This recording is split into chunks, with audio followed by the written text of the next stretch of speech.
নস্টালজিয়াতে ভোগেননি এরকম মনে হয় খুব কম মানুষই পাওয়া যাবে।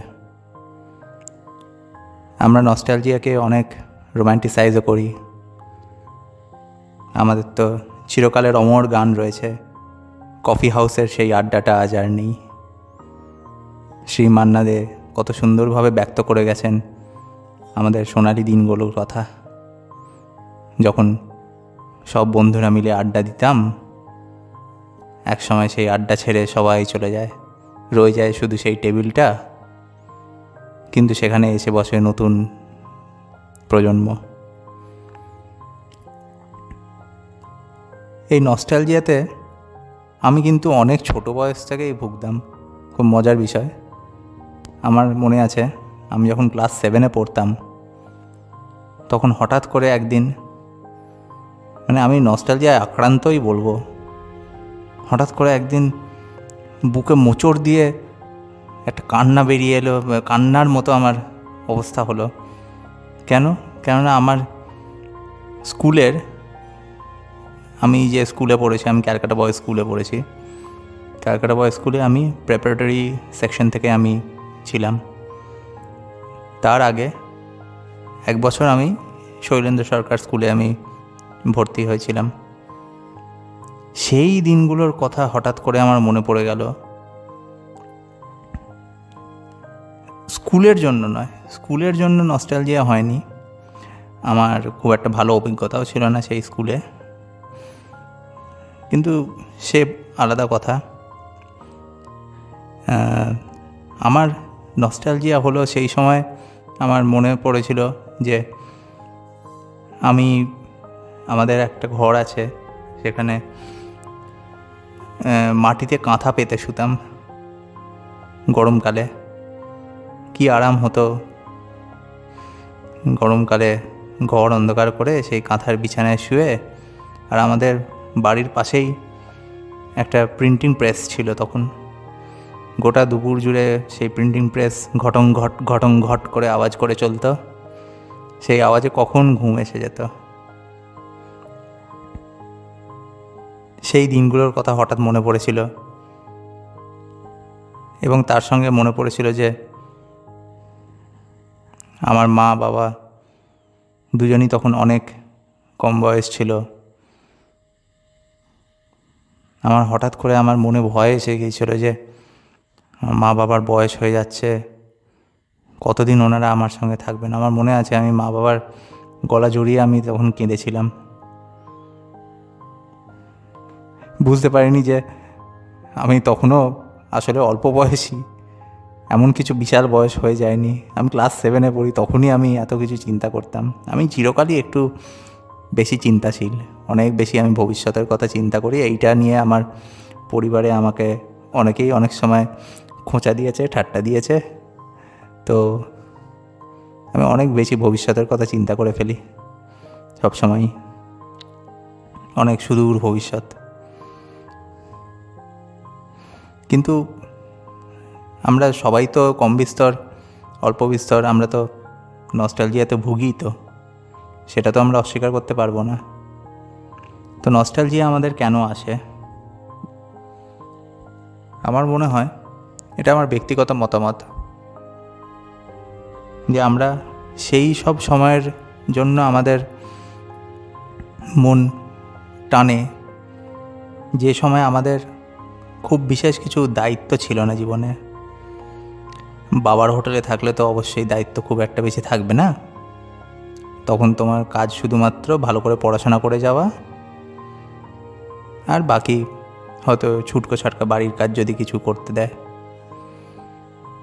কিন্তু সংসারের জন্য টাকা উপার্জন করা, চাকরির চিন্তা করা, এই সব তো চিন্তা মাথায় থাকে না। তো আমার মনে হয় সেই দায়িত্ব ছাড়া নির্ভাবনা হয়ে ঘুরে বেড়ানো। আর আমাদের জীবনে তখন বন্ধুর সংখ্যাও অনেক বেশি থাকে। যে বন্ধুদের সঙ্গে আমরা প্রাণের কথা বলতে পারি, অনেক হাসি ঠাট্টা গল্পগুজব করতে পারি, সেই রকম বন্ধুদের সংখ্যা আমাদের জীবনে তখন অনেক বেশি থাকে। কিন্তু বয়স বাড়ার সঙ্গে সঙ্গে ধীরে ধীরে সেসব বন্ধুরা চলে যায় এবং বলতে খারাপ লাগলেও, মনে কষ্ট হলেও, আস্তে আস্তে আমাদের চারিধারের যে প্রিয়জনেরা, যাদেরকে জন্ম থেকে আমরা দেখে এসেছি, যাদের সান্নিধ্যতে আমরা বড় হয়েছি, ওনারা আস্তে আস্তে বয়সের ভারে নুয়ে পড়তে থাকেন। কেউ কেউ হয়তো চলেও যান না ফেরার দেশে, পড়ে থাকে শুধু স্মৃতি।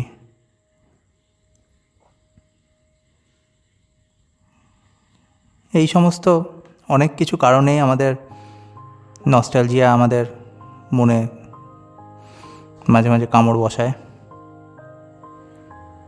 ওই একটা গান ছিল না, ইচ্ছে যদি নাই বা থাকে ফেরার, বারে বারে তবু আসতেই হবে ফিরে। সত্যি না হোক স্মৃতির হাত ধরে, বারে বারে তবু আসতেই হবে ফিরে। আমরা সবাই এই নস্টালজিয়ার কাছে আমরা জব্দ এক প্রকার। আরও একটা কারণ হয়তো হতে পারে যে আমরা আমাদের যে কৈশোরের, আমাদের যৌবনের যে গরম রক্ত ছিল আমাদের শরীরে, আমরা যে তরতাজা যুবক ছিলাম, যুবতী ছিলাম, সেই আমাদের যে দৃপ্ত বলিষ্ঠ শরীর, আমাদের যে সুস্বাস্থ্য ছিল সেই সময়, যেটার জন্য আমরা অনায়াসে অনেক পরিশ্রম করতে পারতাম, হয়তো অনেক খেলাধুলো করতে পারতাম, সেই এনার্জিটা, সেই প্রাণোচ্ছল ব্যাপারটা, সেটা অনেকটাই আমাদের চলে যায় যত আমাদের বয়স বাড়ে, এবং আমরা সেটাকে মিস করি। আমাদের শরীরে আস্তে আস্তে অনেক রোগ বাসা বাঁধতে শুরু করে, স্থূলও হতে শুরু করে আমাদের শরীর। হয়তো অনেকগুলো যে রোগ বাসা বাঁধছে, তার কিছু কিছু হয়তো আমাদের সেই যৌবনের উচ্ছৃঙ্খলতার জন্যে, মাফ করবেন।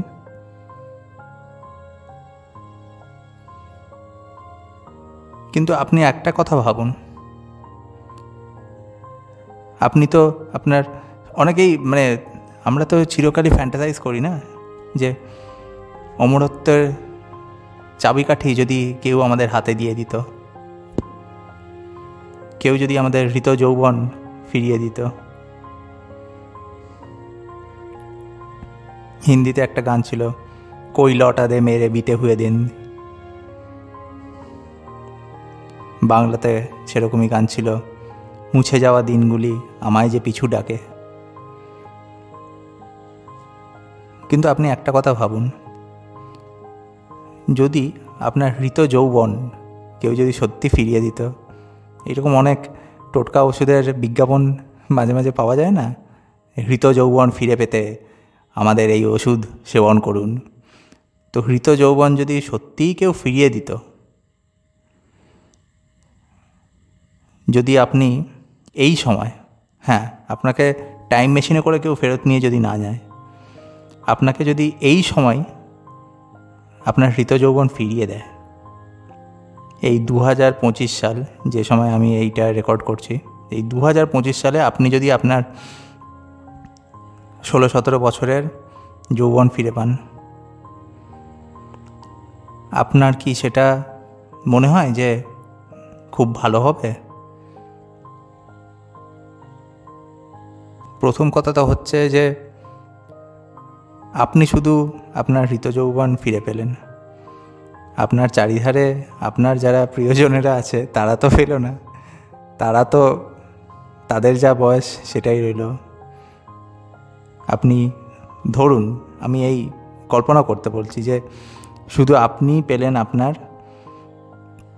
এই সঞ্জীবনী সুধা, যাতে করে আপনি হৃত যৌবন ফিরে পেয়ে গেলেন এবং অমরত্বও হয়তো পেয়ে গেলেন। আপনি কল্পনাই যখন করছেন তখন বড় করে কল্পনা করুন, ছোট ছোট কল্পনা করে কী লাভ হবে?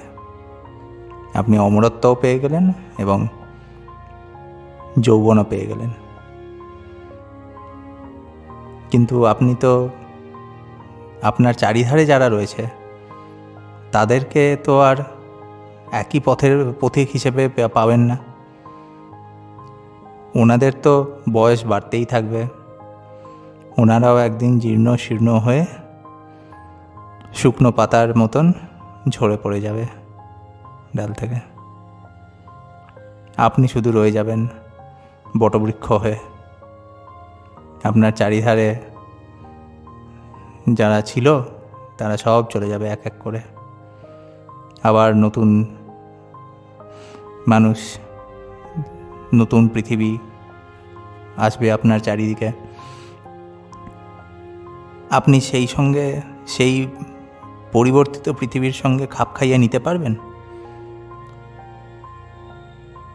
এটা আমাদের মনে রাখতে হবে যে আমরা যখন শিশু বয়স থেকে একটু একটু করে বড় হই, তখন আমরা পারিপার্শ্বিক যে পৃথিবীকে দেখি, সেই পৃথিবীর থেকেই আমরা কিন্তু অনেক শিক্ষা আমরা নিজেদের মধ্যে অজান্তেই আমরা অন্তঃস্থ করে নিই, যে পৃথিবীটাকে আমরা সেই সময় দেখছি। এবং আমরা পুরো জীবন কিছু কিছু ভ্যালুজ, কিছু কিছু এথিক্স আমরা মেনে চলি, যে ভ্যালুগুলো আমাদের মনে বীজ পোঁতা হয়েছিল সেই শিশু বয়সে। এই যে আপনার মনের মধ্যে যে ভ্যালুজ, এথিক্সগুলো রয়েছে, এগুলো যখন আপনার ধরুন 100, 200, 500 বছর পরে, তখনও কি একরকম থাকবে?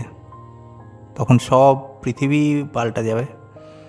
আপনার নিজের যে ধ্যান ধারণা, তখন আর সেই পৃথিবীর সঙ্গে আপনি খাপ খাওয়াতে পারবেন না। আপনার পদে পদে মনে হবে যে আপনি এক অচেনা জগতের মধ্যে দিয়ে চলছেন।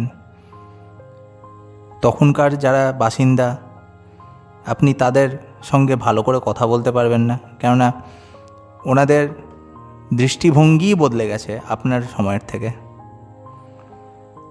সুতরাং আপনি যতই আপনি চেষ্টা করুন আপনার মতন, তখন আপনার বাহ্যিক যে বয়স, সেই বয়সের সমবয়সী আপনি যদি মানুষদের সঙ্গে মেলামেশা করতে চেষ্টা করেন, আপনি চিরকালই সেই সময়ের মানুষদের সঙ্গে আপনি মেলামেশা করতে পারবেন না, কেননা তাদের ধ্যান ধারণা অনেক বদলে গেছে আপনার সময়ের থেকে। সে আপনি যতই চেষ্টা করুন না কেন, মানুষ বলে যে মানুষ পরিবর্তনশীল, মানুষ নিজেকে আমূল পাল্টে ফেলতে পারে, সেই জন্যেই মানুষ অগ্রগতি হয়েছে, কিন্তু এটা কিন্তু আসলে খুব একটা ঠিক কথা নয়। একটা মানুষ নিজেকে কিন্তু অতটাও পাল্টাতে পারে না তার গোটা জীবনে। মানব জাতি পাল্টাতে পারে, কেননা মানব জাতি প্রত্যেক বংশে যখন এগোচ্ছে, সেই নতুন বংশকে তার পুরনো যে তাদের যে প্রেডিসেসর, তাদের যে বাবা মা, দাদু দিদিমা, সেই পুরনো প্রজন্ম সেই নতুন প্রজন্মকে তাদের শিক্ষাগুলো দিয়ে দেয়। নতুন প্রজন্ম সেই শিক্ষাগুলো নিয়ে তাদের নিজেদের নতুন দৃষ্টিভঙ্গি দিয়ে আবার নতুন জিনিস শিখে আবার সেটা তার পরের প্রজন্মকে দিয়ে দেয়। এই রকমভাবে মানব জাতি নিজেকে পাল্টাতে পারে, কিন্তু কোনো একটা মানুষ নিজেকে পাল্টাতে পারে না অতটা। সেই জন্য আপনি যদি নিজে অমর হয়ে যান, আপনি দেখবেন একসময় কিন্তু আপনি নিজেই খাপ খাওয়াতে পারছেন না সেই পরিবর্তিত পৃথিবীতে। এবং তখন এরকম মনে হয়, আমার মনে পড়ছে না, কিন্তু গ্রিক বা অন্য কিছু পুরাণে এরকম কোনো একজনের কথা লেখাও আছে, যিনি পেয়ে গিয়েছিলেন অমরত্ব, কিন্তু শেষে কিন্তু উনি নিজেই বলছিলেন যে এই অমরত্ব আমার কাছে একটা অভিশাপ, এখন নিয়ে নাও, আমি আর অমর হতে চাই না, আমি মৃত্যুকে বরণ করতে চাই।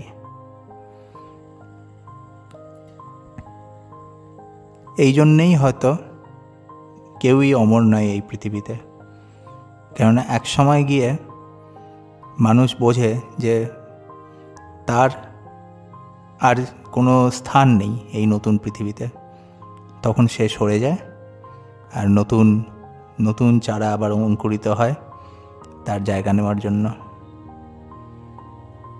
এই যে এখন শুনি ব্রায়ান জনসন, আপনি নাম শুনেছেন কিনা জানি না, ব্রায়ান জনসন বলে একজন ধনকুবের পাশ্চাত্য দেশের, উনি প্রচণ্ড চেষ্টা করছেন নিজের আয়ু বাড়ানোর জন্য। হয়তো পরবর্তীকালে অমরত্বের জন্য চেষ্টা করবেন। আয়ু, হ্যাঁ অবশ্যই এইটা আমাদের ভাবা উচিত যে আয়ু বাড়ানো কিন্তু অমরত্বের সঙ্গে সমার্থক নয়। আমরা যখন আমাদের শরীর যখন বৃদ্ধ হয়, তখন আমাদের শরীরে যেসব রোগগুলো বাসা বাঁধে, সেই রোগের জন্য আমাদের যে 60, 70, 80 এই বয়সের যখন আমাদের শরীরটা হয়ে যায়, তখন এই রোগগুলোর জন্য আমাদের জীবনের যে কোয়ালিটি অফ লাইফ সেটা অনেক কমে যায়। আমাদের গোটা শরীর যন্ত্রণায় জর্জরিত হতে থাকে, আমরা ভালো করে হাঁটাচলা করতে পারি না, দৌড়ানো তো ছেড়েই দিন। যেটার জন্য আমি বলছিলাম, যেটার জন্য আমাদের মনে নস্টালজিয়াটা আসে, যে আমার শরীরটা আর আমার সঙ্গ দিচ্ছে না। আমাদের মনের বয়স কিন্তু বাড়ে না, মন ঠিক যেরকম ছিল আপনার যৌবনে, ঠিক সেই রকমই মন থেকে যায়, কিন্তু সেই মনের সঙ্গে পাল্লা দিয়ে উঠতে পারে না আপনার শরীর। এইটা যদি আমরা কিছু করে এটার একটা ঠেকাতে পারি, যেটা ব্রায়ান জনসন চেষ্টা করছেন, যে শরীরকে অনেক দিন পর্যন্ত একটা যৌবন অবস্থায় রাখা, তাতে আয়ু বাড়বে কি না সেটা জানি না, কিন্তু চেষ্টা করা এটাই যে যতদিন বাঁচা ততদিন সুস্থ হয়ে বাঁচা।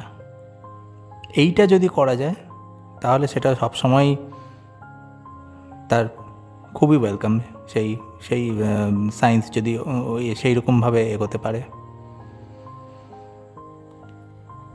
কিন্তু ওইটাই ব্যাপার যে মানুষ যখন তার সুস্থ থাকার পরিধিটা বাড়ায়, তখন অনেক মানুষ, আমাদের তো লোভের শেষ নেই, তখন সে চায় অমর হতে, ভগবানের মতো হতে। কিছু কিছু ক্ষেত্রে সে নিজেকে ভগবানই মনে করে হয়তো। তো সেই রকম ক্ষেত্রে, সেই রকম পর্যায়ে যেন পৃথিবী না যায়, মানুষ যেন না যায়। কেননা যেরকম আমাদের সুস্থ থাকা যেরকম প্রয়োজন, সেরকম একসময় আমাদের পরবর্তী প্রজন্মের জন্য জায়গা ছেড়ে দেওয়াটাও প্রয়োজন। নয়তো এই পৃথিবীতে এমনিতেই লোকসংখ্যা উপচে পড়ছে। আগের প্রজন্মের মানুষ যদি, যেরকম অনেক কর্পোরেট অফিসে আপনি দেখবেন যে ওপরতলার যারা মানুষ রয়েছে তারা নিজেদের পজিশন ছাড়তে চায় না, যার জন্য নিচের তলার মানুষদের প্রমোশন আটকে যায়। তারা একই পজিশনে বছরের পর বছর কাটিয়ে দেয় কোনো প্রমোশনের আশা ছাড়া। ঠিক সেরকমভাবেই যদি কিছু মানুষ অমর হয়ে যান এবং সেই অমর মানুষদের সংখ্যা ধীরে ধীরে যদি বাড়তে থাকে, তাহলে পৃথিবীতে তো অত জায়গা নেই যে কিছু মানুষরা তাদের জায়গা ছাড়ছেন না, কিন্তু উল্টে নতুন মানুষদের দিনে দিনে আমদানি বেড়েই চলেছে। হ্যাঁ, আপনি বলতে পারেন তখন হয়তো মানুষ যেরকম দিকে অগ্রসর হচ্ছে, মানুষ হয়তো গিয়ে মঙ্গল গ্রহে বসতি বানাবে, আরও বসতি বাড়বে। কিন্তু মঙ্গল গ্রহে বসতি বানানোটা কিন্তু খুব সহজ কথা নয়। মঙ্গল গ্রহ আমাদের বাসের পক্ষে অতটা উপযুক্ত নয়। ওখানে থাকতে গেলে সব সময় একটা ঘেরাটোপের মধ্যে থাকতে হবে, যেখানে পৃথিবীর মতো পরিস্থিতি করা রয়েছে। হ্যাঁ, আপনি বলতে পারেন যে মঙ্গল গ্রহে যদি টেরাফর্মিং করা হয়। টেরাফর্মিং মানে কি? টেরাফর্মিং হচ্ছে যে কোনো একটা গ্রহতে পৃথিবীর মতো, পৃথিবীর যেসব উদ্ভিদ প্রাণী সেই সবগুলো আস্তে আস্তে সেইখানে সেগুলো উদ্ভিদগুলো রোপণ করা, সেই দিয়ে আস্তে আস্তে সেই গ্রহের বায়ুমণ্ডলটা পরিবর্তন করা, যাতে আরও অক্সিজেন ভর্তি হয় সেই বায়ুমণ্ডলে।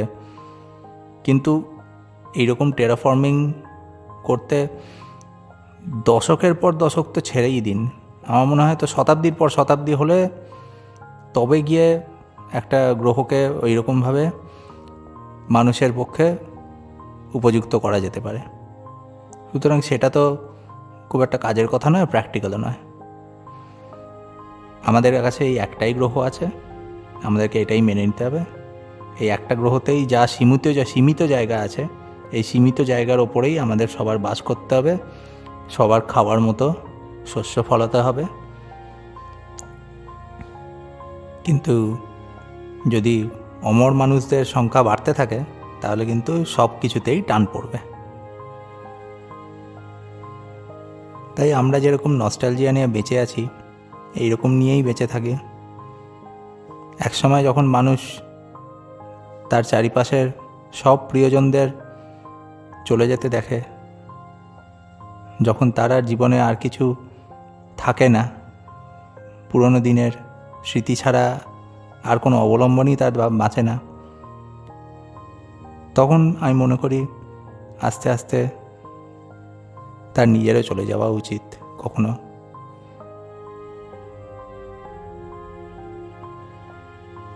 আমি জানি না টেকনোলজি এখন যত অগ্রসর হচ্ছে তাতে একসময় হয়তো আমাদের এমন হবে যে আমাদের যে মস্তিষ্ক, সেই মস্তিষ্কটাকে হয়তো ডিজিটাল ফর্ম দিয়ে সেটা আপলোড করে রাখা হবে কোনো সার্ভারে, এবং সেটা হয়তো এক রকমের অমরত্ব বলতে পারেন।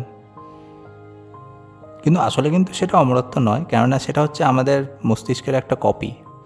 সেটা যতই ভালো কপি হোক না কেন, সেটা সম্পূর্ণরূপে আমাদের আচার আচরণ, আমাদের চিন্তা ভাবনা, আমাদের আসক্তি, আমাদের ভালো লাগা মন্দ লাগা সব কিছুকেই যদি সে নিখুঁতভাবে ফুটিয়ে তুলতে পারে, তবুও সেটা আমি নই, সেটা আমরা নই, সেটা শুধু একটা ফার্স্ট কপি। যেরকম আমাদের চীনে বাজারে পাওয়া যায় না অনেক দামি দামি ঘড়ি, রোলেক্স ঘড়ির কপি পাওয়া যায়, বা আপনি যে কোনো জিনিসের ধরুন অনেক নামি স্পোর্টস ব্র্যান্ডের জুতো, অ্যাডিডাস, নাইকি, পুমা, এইসব জুতো সবই ফার্স্ট কপি পাওয়া যায়। দেখে আপনি পুরোপুরি ভাববেন যে এটা তো ওই আসল অরিজিনালি, কিন্তু আসলে কিছু কিছু খুঁত আছে, সেগুলো আপনি ধরতেও পারবেন না, বা জিনিসটার কোয়ালিটিতেই হয়তো খুঁত আছে, সেটা তো চোখে ধরতেই পারবেন না অবশ্যই। সেই জিনিসের মতনই ওই মস্তিষ্কের কপিটাও আসলে একটা কপি, তার মধ্যে কোনো আত্মা নেই। হ্যাঁ, এবারে আপনি বলতে পারেন যে আত্মার অস্তিত্ব আমাদেরকে দেখাও। আমি তো অবশ্যই আমি কোনো মহাপুরুষ নই, এবং আমার এই মহাবিশ্বের সমস্ত যেগুলো গুপ্ত রহস্য, আমি সেগুলোর সব কিছু অবগত নই। তো সেই জন্য আমাকে ক্ষমা করবেন, আমি সেটার উত্তর দিতে পারবো না। কিন্তু আমার তাও মনে হয় যে আমাদের আত্মাকে কখনো ডিজিটাল রূপ কেউ দিতে পারবে, আমার মনে হয় না। সেই জন্যে টেকনোলজি দিয়ে যদি, হ্যাঁ এটা হতে পারে যে যারা রয়ে গেলেন তাদের জন্য কিছু মনের সান্ত্বনা একটা পেতে পারে ওনারা, যে মানুষটা যদিও চলে গেছে, ওনার একটা ছায়া তো রয়ে গেছে, আমি এখনও ওনার সঙ্গে চাইলে কথা বলতে পারি, হাসি ঠাট্টা করতে পারি। সেটা যারা রয়ে গেল, যাদেরকে এখনও এই পৃথিবীতে বিচরণ করতে হবে, তাদের জন্য সান্ত্বনা। কিন্তু যে চলে গেল সে তাই বলে অমর হলো না। এই ধরনের যদি অমরত্ব মানুষ খোঁজে, সেটা অবশ্যই বিলক্ষণ, সেটার খুবই ভালো প্রচেষ্টা হবে। কেননা একটা ডিজিটাল ফর্মে যে মস্তিষ্ক রয়েছে তার তো কোনো খিদে পাবে না, বা সে অনেকখানি জায়গা জড়ো করেও বসে থাকবে না। হ্যাঁ, কোনো সার্ভারের থাকতে হবে অবশ্যই, এবং একটা গোটা মস্তিষ্কের ডেটা রাখতে গেলে বেশ বড় সড়ো ধরনের সার্ভার লাগবে। কিন্তু মানে প্রগতি যত হচ্ছে প্রযুক্তির, আস্তে আস্তে হয়তো সেই স্টোরেজ ক্যাপাসিটি বা স্টোরেজ যে এরিয়া, সেটাও অনেকখানি ছোট হতে হয়তো থাকবে। একসময় হয়তো আমাদের যেরকম এক্সটার্নাল হার্ড ডিস্ক যেরকম আমাদের রয়েছে সবার হাতে হাতে, সেই রকম একটা এক্সটার্নাল হার্ড ডিস্কে হয়তো কোনো একজন প্রিয়জনের গোটা মস্তিষ্কের কপি থাকবে। সুতরাং জায়গাও বেশি লাগবে না, আর এনার্জি রিকোয়ারমেন্টও বেশি থাকবে না। সুতরাং এই দিক দিয়ে দেখতে গেলে আমাদের কিন্তু প্রযুক্তি যদি এই দিকে এগোয়, সেটা কিন্তু খুবই ভালো একটা দিক হবে। আমি তো গত কয়েকগুলো ভিডিও ধরে শুধুমাত্র প্রযুক্তির খারাপ দিকগুলোই বলছিলাম, কিন্তু যদি প্রযুক্তি এই দিকে এগোয় তাহলে অবশ্যই সেটা খুবই ওয়েলকাম এবং খুবই ভালো হবে। আজকে এই পর্যন্তই। আপনারা জানাতে পারেন যে আপনাদের কি মতামত, সে যে কিছু ব্যাপারেই হোক। আপনি নিজে কী ধরনের নস্টালজিয়া বোধ করেন, বা আপনার কি মনে হয় যে পরবর্তী পৃথিবীতে কোন ধরনের অমরত্ব আমরা দেখতে পাবো? মানুষের শরীরের অমরত্ব নাকি মানুষের মনের অমরত্ব? সেইটা নিয়েও আপনি জানাতে পারেন। আজকে এই পর্যন্তই। ধন্যবাদ।